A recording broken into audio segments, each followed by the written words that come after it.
clama por ti, oh Dios, mi alma.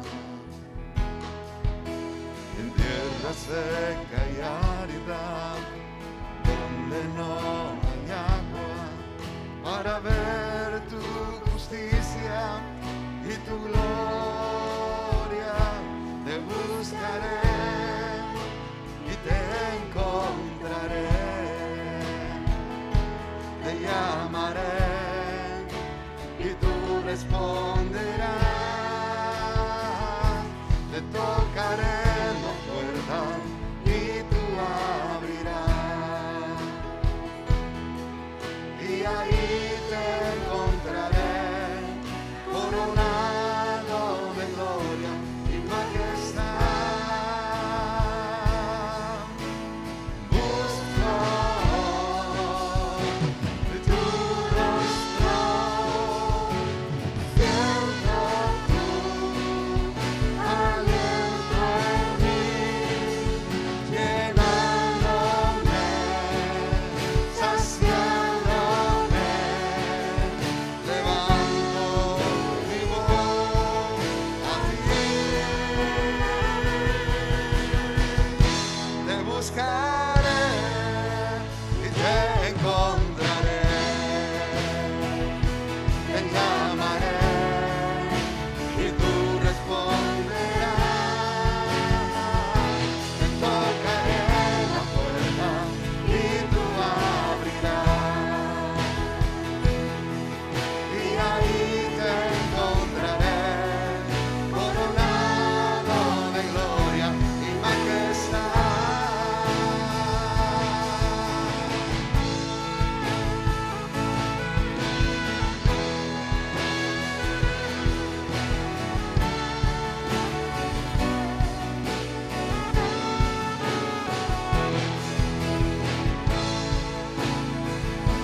Te buscaré y te encontraré,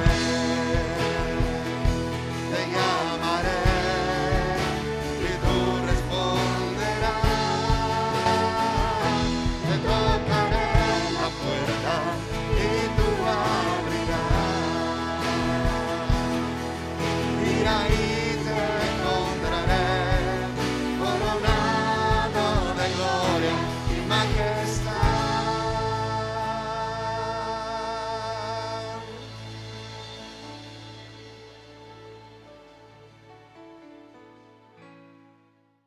Libro de Ezequiel, capítulo 37, versículo 1 al 3, y después miraremos 7 y 8.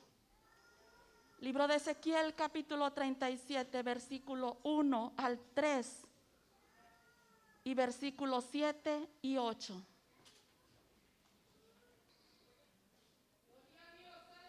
Si lo tiene, puede glorificar al Señor. Si no lo tiene, también lo puede hacer, no se preocupe.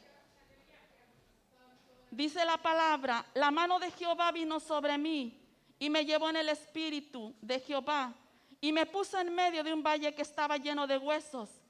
Me hizo pasar cerca de ellos por todo en derredor, y he aquí que eran muchísimos sobre la faz del campo, y por cierto secos en gran manera. Y me dijo: hijo de hombre, ¿vivirán estos huesos? Y dije: Señor Jehová, tú lo sabes. Versículos 7 y 8 dicen: profeticé pues como me fue mandado, y hubo un ruido mientras yo profetizaba, y he aquí un temblor, y los huesos se juntaron cada hueso con su hueso, y miré, y he aquí tendones sobre ellos, y la carne subió, y la piel cubrió por encima de ellos, pero no había en ellos espíritu. Padre, habla nuestro ser a través de esta palabra. Espíritu de Dios, vivifica en esta mañana. Espíritu Santo, sopla en cada vida en esta mañana tu maravillosa presencia.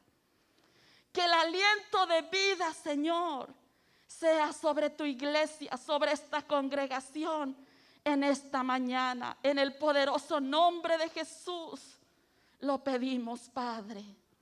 Amén. Puede sentarse, mis hermanos. quiero preguntarle algunas cosas esta mañana. Y quiero que conteste en su pensamiento para usted mismo. ¿Qué piensa cuando mira este país? ¿Qué pensamiento usted tiene al observar este país de manera general? En lo político, en lo religioso, en lo cultural, en el respeto, es decir, en la sociedad. ¿Qué piensa de este país? Creo que las cosas están de manera bien drástica en todos los aspectos. Quiero preguntarle algo más. ¿Qué piensa cuando observa a sí mismo en su vida? ¿Qué piensa de usted mismo? En su vida social, en su vida espiritual, en su vida material. ¿Qué piensa usted? ¿Hay seguridad? ¿Hay temor? ¿Hay preocupación? ¿Hay paz? ¿Hay sensibilidad a lo que usted ve de su propia vida? ¿Hay clamor hacia Dios? ¿O hace como que no viera nada? Como si viendo no ve. Acabamos de ver una escritura donde el profeta Ezequiel tuvo una visión. Una visión que tuvo en una situación bien extrema, bien triste, bien deprimente. Él ministró durante años, durante 20 años aproximadamente.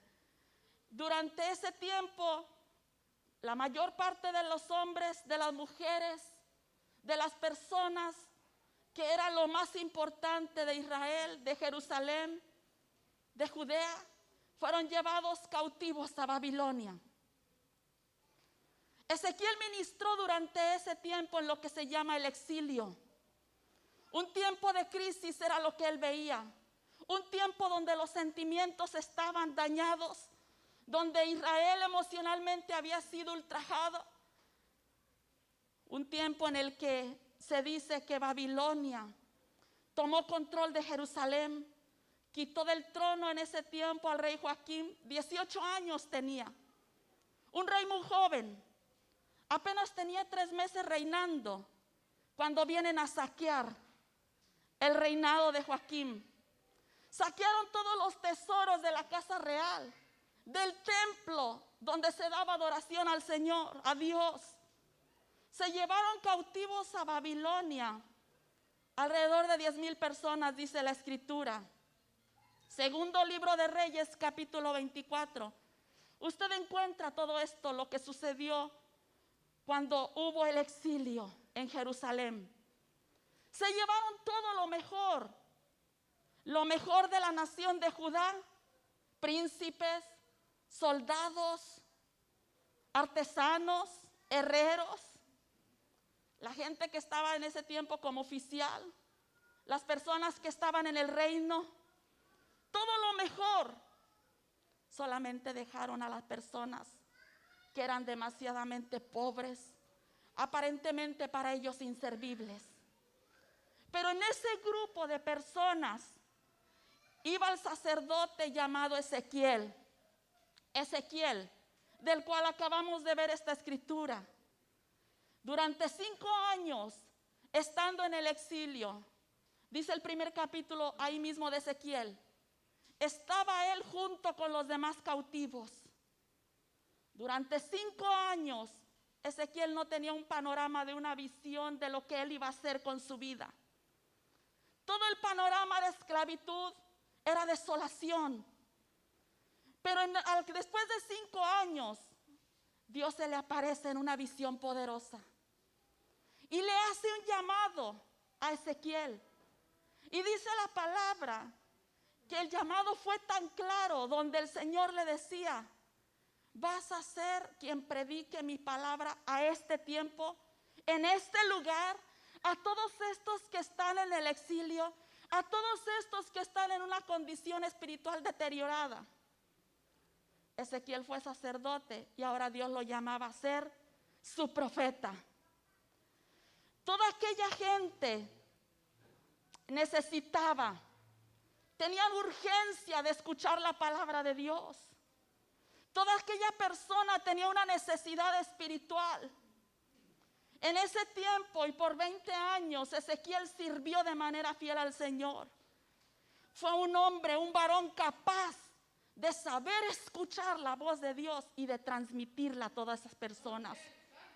Capaz de escuchar la voz de Dios y de transmitirla. Porque no todos sabemos escuchar y mucho menos transmitir. No todos sabemos poner atención a la voz de Dios. No todos damos el tiempo para escuchar la voz de Dios. Pero Ezequiel sabía escuchar la voz de Dios y sabía transmitir el mensaje del Señor. Toda aquella gente no tenía un templo donde reunirse.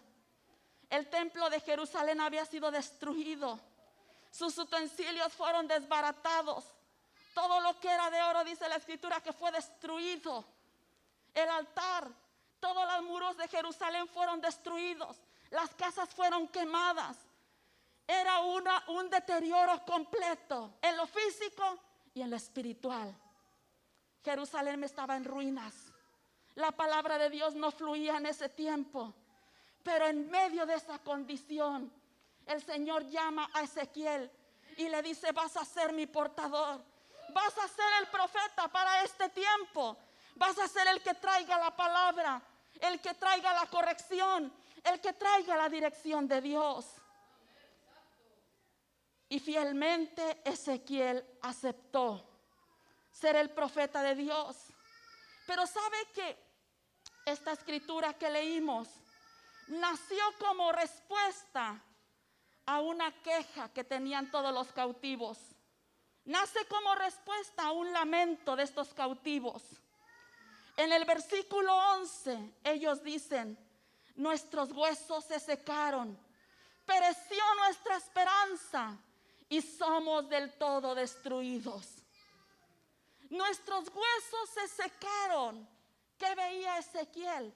Un valle de huesos secos en gran manera. Y dice: nuestros huesos se secaron, pereció nuestra esperanza. Ellos estaban sin esperanza de ser liberados. Ellos estaban siendo oprimidos en lo espiritual y en lo físico. Ellos estaban, como dice este versículo, somos del todo destruidos. Se veían destruidos, sin vida, sin esperanza, sin una motivación en su alma, en su ser. Había una hambruna espiritual tremenda. Así que estaban todos los israelitas deportados en esa condición, carentes de esperanza y de confianza, desmasacrados o deteriorados por la humillación, por la miseria en la que estaban. Pero aún así, el Señor, cuando lleva al profeta y le da esa visión, le dice a Ezequiel: hijo de hombre, ¿vivirán estos huesos? Y el profeta le dice: Señor, tú lo sabes. Tú lo sabes. Hace una pregunta que pareciera no tiene sentido, porque todo aquello estaba sin vida. Era la visión que Dios le estaba dando de la condición espiritual de todos esos cautivos, sin vida, sin esperanza. Dígame usted, cuando alguien se encuentra en una condición donde humanamente no se ve esperanza, ¿qué respuesta darían ellos? Ezequiel le dijo: Señor, yo no lo sé, pero tú sí lo sabes si ellos volverán a tener vida. Tú sí lo sabes. La respuesta de Ezequiel está hablando de la imposibilidad que ahí está presente como ser humano, como todo material destruido, como todo hueso sin vida, como toda esperanza derribada. Y dice Ezequiel: a mi vista, pero tú lo sabes. Tú lo sabes. Él está hablando de una situación humana de impotencia, pero él sabe también que en medio de toda situación humana que se ve truncada o que se ve de impotencia, es donde el Señor se puede glorificar. Es donde el Señor podía hacer algo. Y le dice, yo no sé, pero si tú lo sabes, si tú lo puedes hacer. Entonces le dijo, profetiza sobre estos huesos y diles, huesos secos, oíd palabra de Jehová. No le está hablando a personas que lo están escuchando. No le da una indicación que hable a los cautivos directamente. Él está en un valle, en un lugar de huesos, donde solamente esos los que van a escucharlo. Dígame, ¿ese material tiene oídos? Claro que no. No son seres humanos aún. Están ahí todos tirados en ese valle. No hay forma absoluta de vida, mucho menos para que lo puedan escuchar. Pero déjeme decirle algo, la obediencia a la voz de Dios trae lo sobrenatural. La obediencia a la voz de Dios trae lo sobrenatural, provoca lo sobrenatural. Cuando el Señor le dice a Ezequiel, profetiza, háblale a los huesos y diles, huesos, oíd palabra de Jehová. Le está hablando, Ezequiel, vas a hacer tu parte. Mira, de lo demás, de lo sobrenatural, tú no te preocupes. Tú no tengas impaciencia, tú no tengas temor. ¿Cuántas veces nosotros nos quedamos quietos por temor, por inseguridad, por timidez? Pero el Señor le dice, solamente profetiza. Y dice el profeta, profeticé como me fue ordenado. La obediencia a la voz de Dios trae lo sobrenatural. Entonces dice la palabra que Ezequiel ya no veía necesariamente ese valle de huesos. Empezó a escuchar un estruendo, un mover de esos huesos. Empezó a darse cuenta que lo sobrenatural comienza a suceder. Los huesos empiezan a mover. Empieza a haber un estruendo en ese lugar. Y de seguro Ezequiel volteaba y escuchaba a la vez la voz de Dios. Y le dice, mientras él hablaba, Dios le seguía diciendo que iba a continuar en esa profecía con esos huesos. Pero mientras Ezequiel hablaba, Dios realizaba lo sobrenatural. Se rehacen completamente todos los cuerpos que estaban ahí representados. Tomaron forma, se reestructuró todo. Y dice el versículo 8, y miré, y he aquí tendones sobre ellos, y la carne subió, y la piel cubrió por encima de ellos. Pero está un pero ahí. Pero no había espíritu en ellos. Estaba todo formado, pero no había espíritu en ellos. Cada hueso se unió en el orden perfecto. Hubo en ellos tendones, hubo carne que los cubrió, hubo piel que los cubrió. Todo está perfecto, pero el espíritu no estaba en ellos aún. Y cuando el profeta obedece, lo sobrenatural sucedió. Pero entonces había algo más que realizar. Y entonces el Señor le dice, entonces profetiza al espíritu. Primero tenía que profetizarle a esos huesos. Y después le dice, ahora vas a profetizar al espíritu. Ya está lo físico realizado. Ya está el milagro físico. Pero le hace falta lo más importante. Le hace falta la verdadera vida en ellos. No tienen vida. Así estaba Israel. Estaba en ese lugar cautivo. Sentían que sus huesos se habían secado, sin ninguna esperanza. No tenían vida en su espíritu. Y entonces le dice el profeta al espíritu.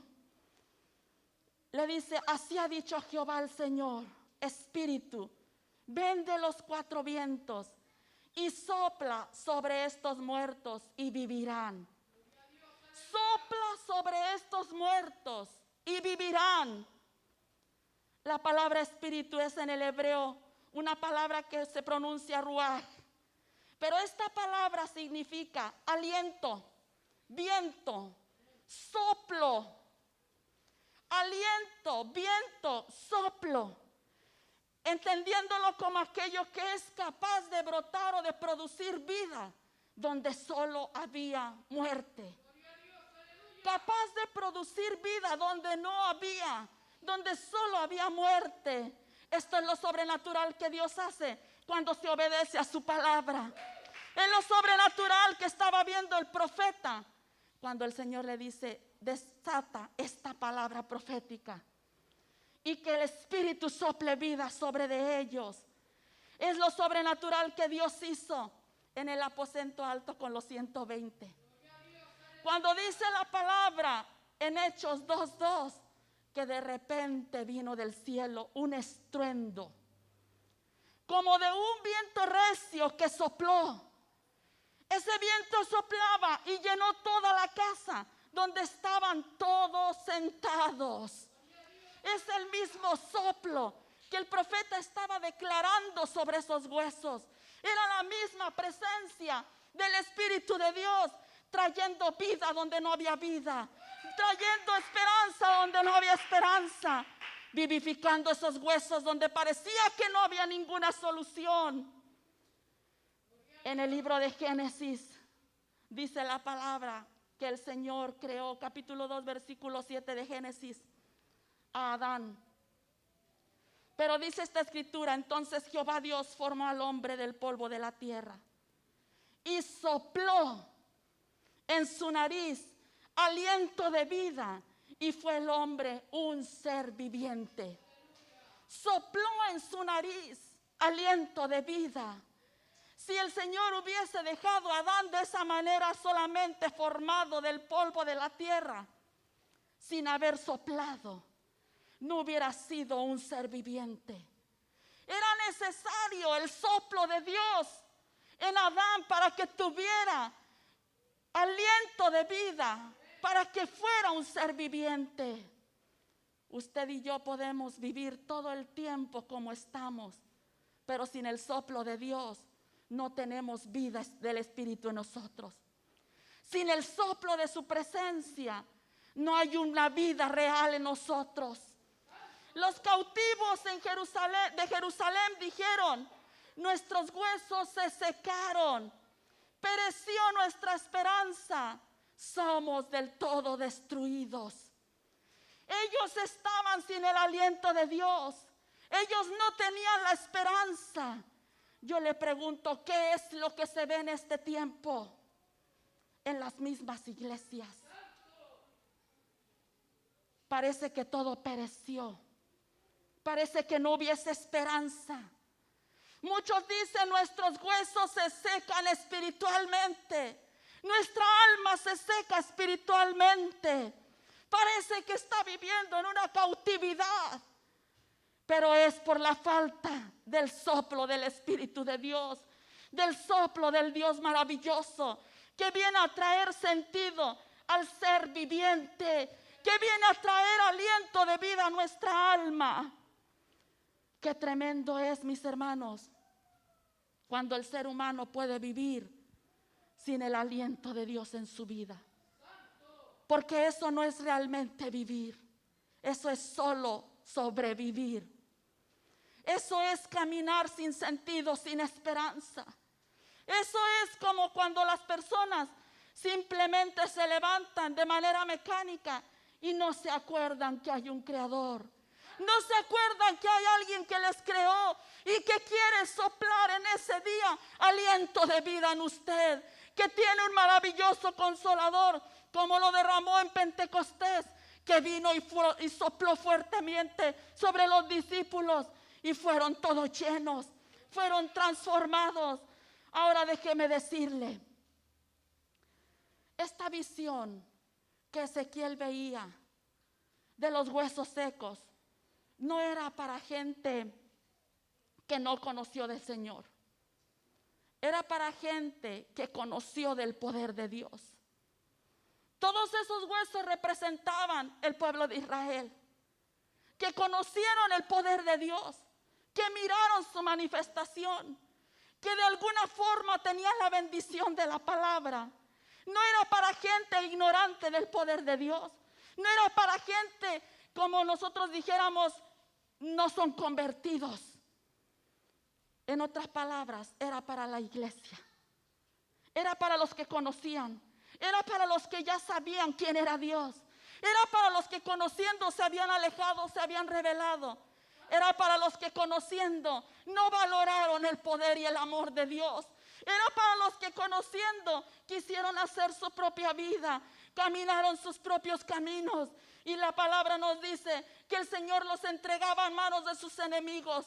Y cada vez que ellos estaban en angustia, Dios venía, enviaba su espíritu sobre un libertador, sobre alguien como Gedeón, sobre alguien como Otoniel, sobre cada persona que en su momento dado venía y los sacaba de toda opresión, de toda obra que el enemigo estaba haciendo en contra de ellos.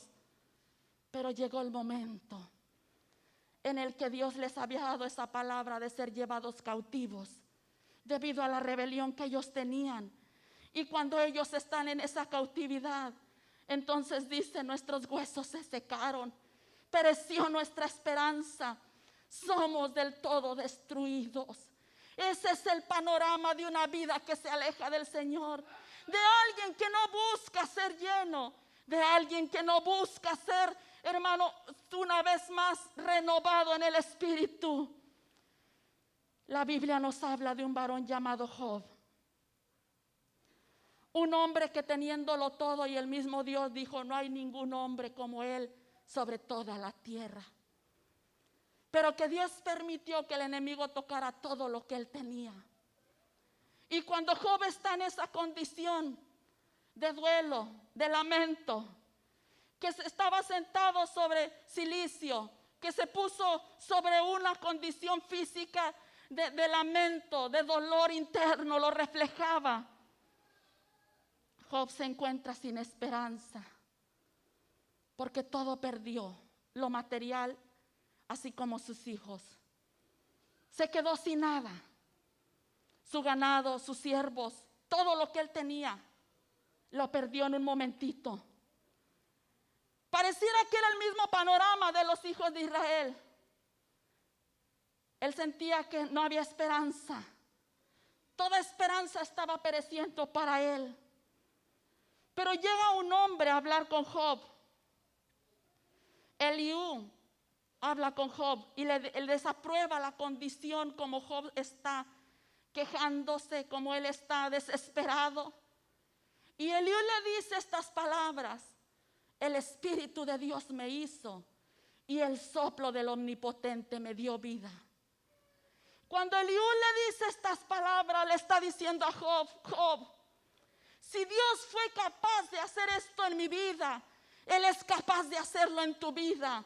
El Espíritu de Dios me hizo y su soplo, el soplo del Omnipotente, me dio vida. Yo te pregunto en esta mañana, tú necesitarás del soplo del Espíritu de Dios, del soplo del Omnipotente, que es lo único que te puede dar la verdadera vida. Tú necesitarás de ese Espíritu de Dios. Como le dijo Eliú a Job, no necesitas ninguna cosa, Job, solamente su espíritu, solamente su soplo. Y dice la palabra que después de un cierto tiempo el Señor se presenta con Job y usted conoce lo que sucedió. La vida de Job fue transformada. El Señor lo confronta también y Job entiende y dice: ni siquiera te conocía. Solamente había escuchado de ti, pero ¿sabes qué, Señor? Me arrepiento de lo que yo era, de lo que yo había hecho, de cómo yo había hablado. Yo le pregunto en usted esta mañana, ¿habrá algo de lo cual tengamos que arrepentirnos y declarar que el Espíritu de Dios nos hace de nuevo y declarar que el soplo del Omnipotente nos da vida? Póngase de pie esta mañana. Gracias por habernos acompañado el día de hoy. Esperamos que este tiempo haya sido de bendición para usted y su familia. Si les gustaría saber más acerca de nuestro ministerio o si necesita oración, nos puede visitar en www.cmla.com o escríbanos a info@plenosemla.com. Por último, si les gustaría conectarse con nosotros a través de nuestras redes sociales, los links van a estar en la descripción del video. Dios les bendiga y los esperamos en la próxima transmisión.